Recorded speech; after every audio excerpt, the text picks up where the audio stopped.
దేవుని నామమునకు మహిమ కలుగును గాక. దేవుడు ఈరోజు మనకి ఇస్తున్న వాగ్దానము ఆదికాండము 12వ అధ్యాయము 2వ వచనము. నీ నామమును గొప్ప చేసి నిన్ను ఆశీర్వదించుదను.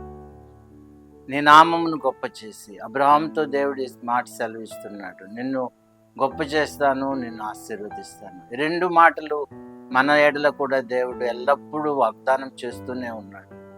దేవుని యొక్క సంకల్పము మనల్ని గొప్ప చేయాలని, మనల్ని అభివృద్ధి చేయాలని, మనల్ని ఆశీర్వదించాలని. మనం ఆరాధించే దేవుడు మనల్ని ఆశీర్వదించే దేవుడు, మనల్ని గొప్ప చేసే దేవుడు. మనం ఆయన్ని వెంబడించినట్లయితే, ఆయన నమ్ముకున్నట్లయితే, ఆయన మనల్ని ఎల్లప్పుడూ ఆశీర్వదిస్తాడు, గొప్ప చేస్తాడు, మనకు మేలు కలుగునట్లు చేస్తాడు. అన్ని విషయాల్లో మన ఎడల ఆయన అత్యున్నత కృప చూపిస్తాడు. కాబట్టి ఈ వాగ్దానాన్ని మనము కూడా స్వతంత్రించుకుందాం. దేవాన్ని నన్ను ఆశీర్వదించు, నన్ను గొప్ప చేయమన్నప్పుడు దేవుడు తప్పనిసరిగా కృపనిచ్చి మన ఎడల కార్యం జరిగిస్తాడు.